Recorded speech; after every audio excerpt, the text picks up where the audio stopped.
तो जनाब हमारे जावास्क्रिप्ट कंप्लीट कोर्स में आज है डे नंबर 13 और जनाब आज के दिन हम लोग जावास्क्रिप्ट में अलर्ट फंक्शन, प्रॉम्प्ट फंक्शन और कंफर्म फंक्शन के बारे में जानने वाले हैं। ये सारे फंक्शंस का क्या यूज़ होता है, कैसे यूज़ करते हैं, सारी जानकारी आपको इस वीडियो में मिलने वाली। चलिए अपनी वीडियो को स्टार्ट करते हैं बिना समय गवाए। तो जनाब हम लोग आ चुके हैं कंप्यूटर की स्क्रीन पे। अब जैसे मैंने अभी वीडियो में बताया कि आज हम लोग alert function, prompt function and confirm function के बारे में समझने वाले हैं। अब फंक्शन हम लोग इसको बोल रहे हैं, आप देख सकते हो कि एक पैरेंथेसिस ब्रैकेट आपको यहाँ पे दिख पा रहा होगा। ये पैरेंथेसिस ब्रैकेट जैसे ही कहीं पे दिखता है तो हम लोग समझ जाते हैं कि भैया यहाँ पे एक फंक्शन यूज हो रहा है। ओके, तो यहाँ पे जैसे ही कहीं आप पैरेंथेसिस ब्रैकेट देखें तो या तो वो मेथड होगा या फंक्शन होगा। अब फंक्शन और मेथड में बहुत ही छोटा सा डिफरेंस होता है, वो हम लोग आगे जब पढ़ रहे होंगे तब हम लोग क्लियर हो जाएगा कि फंक्शन क्या है, मेथड क्या है। अभी क्या है कि हम लोग अलर्ट फंक्शन किस तरीके वर्क करता है, प्रॉम्प्ट फंक्शन किस तरीके वर्क करता है एंड कंफर्म फंक्शन किस तरीके वर्क करता है, इनको जानते हैं। देखो सबसे पहले तो अलर्ट फंक्शन, प्रॉम्प्ट फंक्शन और कंफर्म फंक्शन का लगभग वर्क सेम ही है। अलर्ट फंक्शन भी आपका एक पॉपअप दिखाता है स्क्रीन में, प्रॉम्प्ट फंक्शन भी आपका स्क्रीन में एक पॉपअप दिखाता है और कंफर्म फंक्शन भी आपको स्क्रीन पे एक पॉपअप दिखाता है। पॉपअप का मतलब क्या होता है, बहुत बार बहुत सी वेबसाइट्स में गए होंगे तो वहां पर ऊपर कुछ नोटिफिकेशन टाइप का आता है। जैसे कभी कोई अगर उनको किसी तरीके की आपसे एक्सेस चाहिए, आपकी माइक की एक्सेस चाहिए, परमिशन चाहिए या कैमरे की चाहिए, तो ऊपर लिख के आता है कि आपको परमिशन देनी होगी। या आपको बहुत सारे एड्स दिखाने के लिए पूछता है क्या हम एड्स दिखा सकते हैं, तो उस पर भी आपको क्लिक करने के लिए कहता है। तो इस तरीके के जो फंक्शंस होते हैं ये अलर्ट फंक्शन से बनते हैं। ठीक है, आपको कोई पॉपअप आपको अपने वेबसाइट के ऊपर दिखाना हो अपने यूजर को तो आप अलर्ट फंक्शन से बना सकते हो। प्रॉम्प्ट फंक्शन से क्या होता है कि आप यूजर से इनपुट ले सकते हो, मतलब एक पॉपअप आएगा उसमें एक इनपुट फील्ड आएगी। इनपुट फील्ड मतलब जहां पे यूजर डेटा डाल सकता है, वो अपना नेम डाल सकता है, अपनी एज डाल सकता है, कुछ भी आप उससे डेटा ले सकते हो।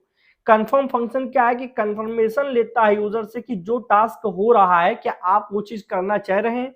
कभी मान लो कोई चीज आप डिलीट करना चाहते हो वेबसाइट के अंदर से, तो एक पॉपअप नोटिफिकेशन आती है कि are you sure want to delete this item, मतलब आप इस आइटम को डिलीट करने के लिए श्योर हैं, गलती से तो आपने नहीं क्लिक कर दिया डिलीट करने के लिए। तो इस तरीके के जब कोई चीज पूछी जाती है यूजर से तब कंफर्म फंक्शन का यूज किया जाता है। तो इतना तो पता चल गया कि पॉपअप भैया अलर्ट फंक्शन से भी आएगा, पॉपअप भैया प्रॉम्प्ट फंक्शन से भी आएगा और पॉपअप आपका कंफर्म फंक्शन से भी आएगा। बस तीनों के यूज केस अलग हैं, उनको अभी हम लोग और इन डेप्थ में समझ लेंगे, उसकी कोई टेंशन वाली बात नहीं है। चलिए स्टार्ट करते हैं। अब पॉपअप जब भी कभी आपकी स्क्रीन पे आएगा तो ये मान के चलिए कि आप उस समय अपनी वेबसाइट से इंटरेक्ट नहीं कर पाते हो। कभी भी आपने फील करा हो कि जब तक उस पॉपअप को हटा नहीं दोगे, ऊपर जो नोटिफिकेशन आती है या तो ओके कर दो या कैंसिल कर दो, तब तक आपकी वेबसाइट पे ये नहीं कि आप वेबसाइट स्क्रॉल कर लो, ऐसा नहीं है, वेबसाइट से, वेब पेज से इंटरेक्ट नहीं कर पाओगे। चलिए इसको मैं आपको सबसे पहले अलर्ट फंक्शन दिखाता हूं। अलर्ट फंक्शन का मेन यूज होता है कि कोई भी चीज आप यूजर को बता रहे हो कि आप कोई परमिशन लेना चाहते हो या कोई भी आप चेंजेस करना चाहते हो, तो बता रहे हो कि ये चीज है। अगर आपकी वेबसाइट का कोई ऐप है तो आप बता सकते हो कि आप हमारी वेबसाइट का ऐप प्ले स्टोर से डाउनलोड कर सकते हो। इस तरीके का भी अलर्ट फंक्शन बना सकते हो। फिलहाल मैं एक छोटा सा बस अलर्ट फंक्शन बनाऊंगा, ALERT आपको लिखना है। ठीक है, और इस तरीके पैरेंथेसिस ब्रैकेट में आपको डबल कोटेशन मार्क में एक मैसेज लिखना होता है। मान लो मैं लिखता हूं हेलो, मैं क्या लिखता हूं, हेलो यूजर। ठीक है, मैंने हेलो यूजर लिख लिया, या आप यहाँ पे वेलकम यूजर भी लिख सकते हैं, कोई ऐसी बात नहीं है। ठीक है, किसी का भी मान लो कोई एंटर करता है तो हम लोग एक वेलकम मैसेज मान लो शो कराना चाहते हैं, तो इस तरीके से हम लोग लिख सकते हैं। लास्ट में आपको एक सेमीकोलन लगाना नहीं भूलना है, छोटी छोटी मिस्टेक्स से बचना है हम लोगों को। और ये index.html फाइल में हम लोगों ने स्क्रिप्ट को देखो लिंक करके रखा हुआ है, इस वजह से हम लोग इसको क्या करते हैं, लाइव करते हैं एंड देखते हैं क्या हमारी स्क्रीन पे कोई अलर्ट मैसेज आ भी रहा है या फिर नहीं आ रहा है। तो ये हमारी स्क्रीन शो ही, देखिए ऊपर तुरंत एक मैसेज आया और उसमें लिख के आया वेलकम यूजर। ठीक है, ये किसकी मदद से आया है, ये अलर्ट फंक्शन की मदद से आया है। जब आप ओके, अभी देखो मैं वेबसाइट पे कुछ भी इंटरेक्ट नहीं कर पा रहा हूँ नीचे, बट जब मैं ओके पे क्लिक कर दूंगा देन अब मैं अपनी वेबसाइट से इंटरेक्ट कर पा रहा हूँ। ठीक है, तो ये था अलर्ट फंक्शन। इसमें क्या होता है कि आप यूजर को दिखा सकते हो, यूजर को बता सकते हो कोई भी अपना पर्टिकुलर मैसेज। ठीक है, यहाँ पे अब मैं क्या बताने वाला हूं, अब मैं आपको प्रॉम्प्ट फंक्शन के बारे में बताऊंगा। जैसे अलर्ट फंक्शन सिर्फ एक मैसेज दिखाता है, वैसे ही प्रॉम्प्ट फंक्शन यूजर से मैसेज ले लेता है, मतलब आप उससे उसका नाम कुछ भी प्रकार का डेटा ले सकते हो। तो जहां अलर्ट लिखा है वहां पर आपको सिर्फ क्या लिखना होगा, प्रॉम्प्ट लिखना होगा, ठीक है, PROMPT, ठीक है, ये आप प्रॉम्प्ट लिख दें। देन अब यहां पर आप क्या यूजर से लेना चाहते हो वो मैसेज लिखें। मान लो मैं यहां पे लिखूंगा प्लीज इंटर योर नेम, ठीक है, please enter your name, okay. बाकी सब चीजें सेम है, मैं इसी चीज को करता हूं रन। अब देखो आप रिफ्रेश करोगे या फिर मेरे में ऑटोमेटिक रिफ्रेश हो जाता है, इसलिए देखो यहाँ पे ये आ चुका है। ऊपर जहां पे वेलकम यूजर लिखा है ये इस वजह से लिख के आ रहा है क्योंकि इसको एक बार रिफ्रेश करना पड़ेगा। अब देखो प्लीज इंटर योर नेम, ठीक है। अब यहाँ पे मैं मान लो शुभम डाल देता हूं, ठीक है, मैंने डाल के ओके पे कर दिया क्लिक। अब ये डेटा कहां पर गया, ये डेटा अभी तो कहीं पे नहीं गया है, बट आप इस डेटा को ले सकते हो किसी भी वेरिएबल के अंदर। मान लो मैं यहां पे वेरिएबल बना लेता हूं, मैंने कहा लेट नेम, ठीक है, लेट नेम और इक्वल टू का निशान लगाया। अब जो डेटा आएगा वो इस नेम वेरिएबल के अंदर स्टोर हो जाएगा और उसका हम लोग अपने हिसाब से यूज कर सकते हैं। उसको हम लोग कंसोल में प्रिंट करा सकते हैं, हम लोग अपनी वेबसाइट पे प्रिंट करा सकते हैं, हम लोग उस पर इफेक्ट्स लगा सकते हैं। अब एक चीज यहाँ पे ये समझने वाली कि जैसे मान लो एक इस तरीके का मैसेज आया और यूजर यहाँ पे कोई भी, जैसे अभी तो डेटा ये मान लो मैंने कुछ डेटा लिख दिया, पर अगर डेटा कुछ भी नहीं लिखता है और ओके दबा देता है तो भैया क्या डेटा गया, इस नेम के अंदर क्या चीज आ गई है। तो ऐसी स्थिति में नेम के अंदर आ जाती है नल वैल्यू। नल वैल्यू मैंने आपको डेटा टाइप के चैप्टर में पढ़ाई थी। नल एक तरीके का डेटा टाइप होता है जब कोई चीज खाली होती है, मतलब कोई भी पर्टिकुलर चीज उसके अंदर नहीं है तो ऑटोमेटिक नल वैल्यू आ जाती है जिसका नल डेटा टाइप होता है।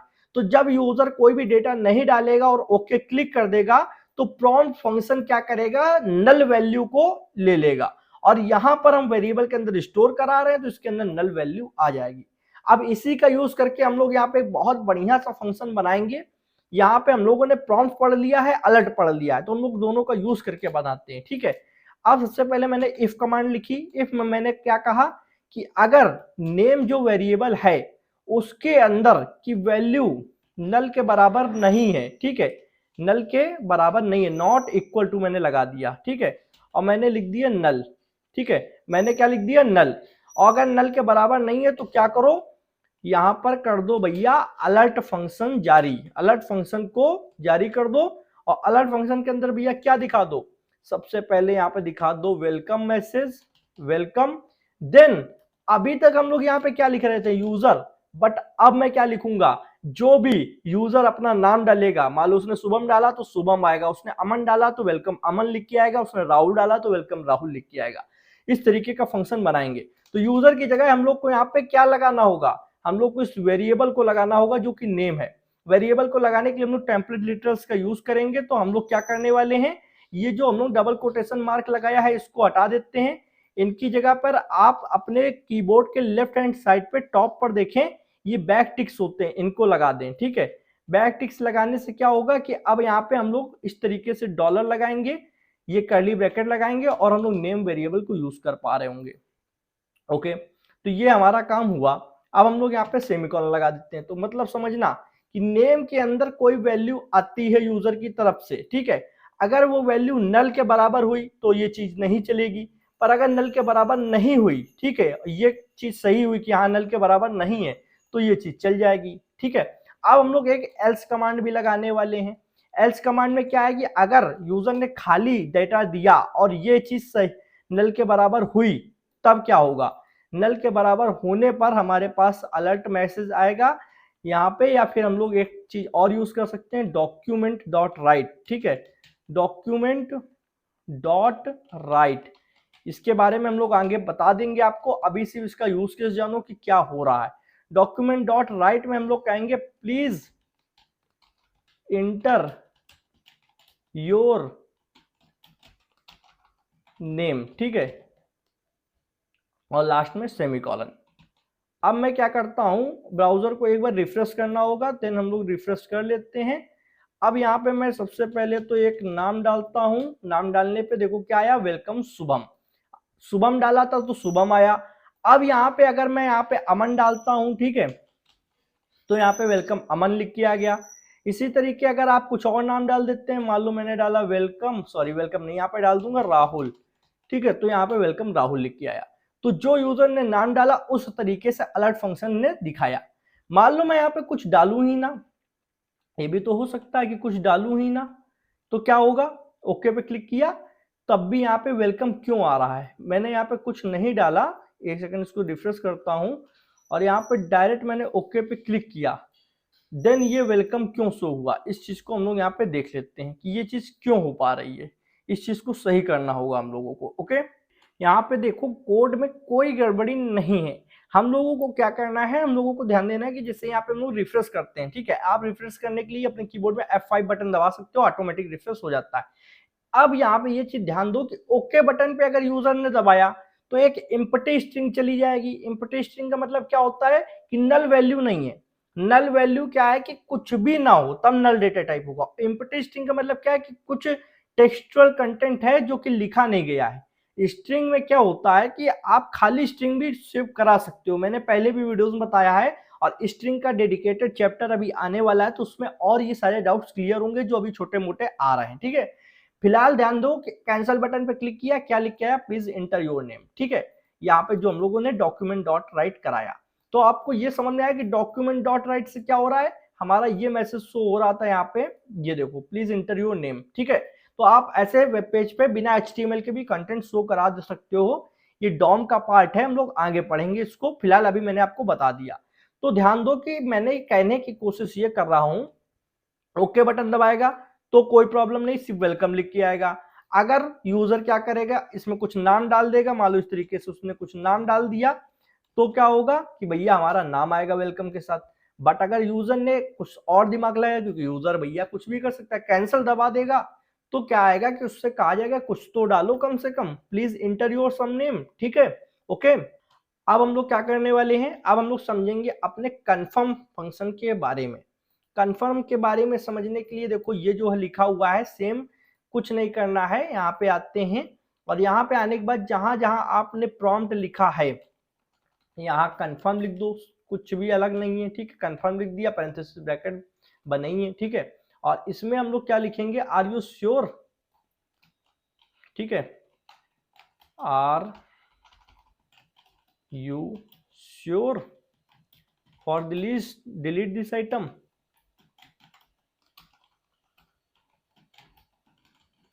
ठीक है, इसको मैंने यहाँ पे ये लिखा। अब क्या होगा, अब यूजर से यहाँ पे अगर मान लो यूजर ने देखा कि हाँ भैया हम श्योर हैं और वो ओके पे क्लिक करता है, तो ट्रू वैल्यू आएगी किसके अंदर, इस नेम वेरिएबल के अंदर। और अगर वो कहेगा नहीं गलती से भैया हमने क्लिक कर दिया, तो वो कैंसिल पे क्लिक करेगा तो फॉल्स वैल्यू आएगी। तो अब हम लोग को क्या करना है, हम लोग यहाँ पे नल को हटा देंगे, सिर्फ आप अगर नेम लिख दें तब भी आपका काम चल जाएगा। भैया कैसे चल जाएगा नेम लिखने पे, क्योंकि नेम वेरिएबल के अंदर अगर ट्रू वैल्यू होगी, ठीक है ध्यान देना मेरी बात, अगर ट्रू वैल्यू आई होगी तो ये अलर्ट फंक्शन चल जाएगा। अगर अलर्ट फंक्शन की बजाय हम लोग क्या करते हैं, यहाँ पे डॉक्यूमेंट डॉट राइट यहाँ पे भी लिख देते हैं। ठीक है, डॉक्यूमेंट डॉट राइट यहाँ पे भी लिख देते हैं, और यहाँ पे हम लोग क्या लिखते हैं, आइटम डिलीटेड। ठीक है, ओके। अब मैं क्या करने वाला हूं, यहां पर क्या करूंगा, यहां पर लिख दूंगा not deleted, item not deleted. ठीक है, अभी सिर्फ इमोशंस को समझिए कि क्या बताने की कोशिश कर रहा हूं, लॉजिक को हम लोग क्लियर कर लेंगे। ध्यान देना कि अगर यूजर के पास बात पहुंचेगी कि क्या आप पर्टिकुलर आइटम डिलीट करना चाह रहे हैं, तो उसके पास हाँ या ना का ऑप्शन होगा। ओके कर देगा तो भैया सही में हाँ डिलीट करना चाह रहा है, बट अगर वो कैंसिल कर देगा तो नहीं करना चाह रहा है। तो ओके करने पे क्या होगा, ट्रू वैल्यू, बूलियन जो डेटा टाइप होता है उसके अंदर ट्रू एंड फॉल्स होते हैं, तो ट्रू आ जाएगी, नेम के अंदर स्टोर हो जाएगी। तो यहाँ पे हम लोग इफ के अंदर जब नेम लिखेंगे तो अगर इसके अंदर ट्रू वैल्यू हुई तो ये इफ कंडीशन चलेगी, और क्या प्रिंट होगा, डॉक्यूमेंट डॉट राइट में प्रिंट हो जाएगा आइटम डिलीटेड। और अगर उसने कैंसिल पे क्लिक किया होगा तो यहाँ पे नेम के अंदर आ जाएगी फॉल्स वैल्यू, और फॉल्स आने पे क्या होगा, ये इफ कंडीशन चलेगी नहीं, कौन सी कंडीशन चलेगी, एल्स वाली। तो डॉक्यूमेंट डॉट राइट की मदद से हम लोग क्या लिख देंगे, आइटम नॉट डिलीटेड। ठीक है, तो अब हम लोग क्या करते हैं, हम लोग इसको पेज को रिफ्रेश करते हैं, इसको हटाओ ये सब चीजें, और अब देखो are you sure for delete this item, मैंने कहा हाँ ओके, तो item deleted. But are you sure for delete this item, मैंने कहा कैंसिल, तो आइटम नॉट डिलीटेड। ओके, तो यहाँ पे इस तरीके से आप कंफर्मेशन का भी यूज कर सकते हो। तो क्या आपने पढ़ा, एक अलर्ट पढ़ा, अलर्ट से सिर्फ एक पॉपअप मैसेज शो होता है। प्रॉम्प्ट पढ़ा, तो प्रॉम्प्ट क्या करता है, वो डेटा ले लेता है यूजर से, देन आप उस डेटा का कहीं पे भी कैसी तरीके से यूज करा सकते हो। बट ध्यान देना, प्रॉम्प्ट फंक्शन से जो आप डेटा लेते हो वो स्ट्रिंग टाइप का डेटा होता है, नॉट अ इंटीजर। इंटीजर नहीं होता। स्ट्रिंग का मतलब क्या है कि वो एज अ वो टेक्स्ट देखेगा, अल्फाबेट के रूप में देखेगा। आप शुभम लिखोगे या फिर आप अपनी एज भी लिख रहे हो 18, 19, 20, तब भी वो उसको नंबर नहीं समझेगा। 18 को वो अल्फाबेट समझेगा, नॉट अ नंबर, नंबर नहीं समझेगा। तो स्ट्रिंग डेटा टाइप होता है। अगर आप उसको कन्वर्ट करना चाहते हो तो वो मैं आगे आपको पढ़ाऊंगा, उसकी अभी टेंशन नहीं लेनी है, ठीक है। तो आप कंफर्म से क्या कर सकते हो, कंफर्म से आप हाँ या ना में, ओके या कैंसिल में कर सकते हो। कंफर्म का जब यूज किया जाता है जब आप यूजर से किसी चीज की श्योरिटी लेते हो, किसी चीज को बताते हो कि आपको गलती से टास्क पे आपने क्लिक कर दिया है या पर्टिकुलर एक्शन पे क्लिक कर दिया है, आप श्योर हैं ये चीज करने के लिए, तो अगर वो श्योर होगा तो ओके पे करेगा, नहीं श्योर होगा तो कैंसिल पे करेगा। बस इसी पे हम लोग की ये पूरी सी यहाँ पे कहानी समाप्त हो जाती है। तीनों चीजों हम लोगों ने यूज करके देख ली। तो आज हम लोग ने अलर्ट को बारे में जाना, प्रॉम्प्ट के बारे में जाना, कंफर्म के बारे में जाना। इसी तरीके हम लोग और चीजें जानते रहेंगे। और ये ध्यान देना, जब भी ये फंक्शंस चलते हैं और ऊपर कोई भी मैसेज पॉपअप होता है, तब तक यूजर वेबसाइट से इंटरेक्ट नहीं कर सकता है, मतलब वेबसाइट पे क्लिक नहीं कर सकता है, स्क्रॉल नहीं कर सकता है, जब तक ये मैसेज स्क्रीन पे है। जब ये हट जाएंगे देन वो इंटरेक्ट कर पाएगा। तो जनाब कैसी लगी ये वीडियो, प्लीज मैं आपसे बोल रहा हूं, प्लीज इस वीडियो को लाइक करें। अगर आपको लाइक करने से कुछ नहीं, देखो आपका कुछ भी जाता नहीं, बस मुझे थोड़ी सी मोटिवेशन मिल जाती है। कंटेंट पसंद आया हो तो चैनल को करें सब्सक्राइब, बेल आइकन को प्रेस, जिससे आने वाले interesting coding videos and course notification आप लोग को मिलती रहेगी। मैंने जावास्क्रिप्ट के कंप्लीट नोट्स डाल दिए हैं अपने टेलीग्राम के चैनल पे, लिंक डिस्क्रिप्शन में डाल दिया, आप टेलीग्राम चैनल ज्वाइन कर सकते हैं। आज के वीडियो में जनाब इतना ही था। थैंक्स फॉर फ्रेंड्स, जय हिंद, जय भारत।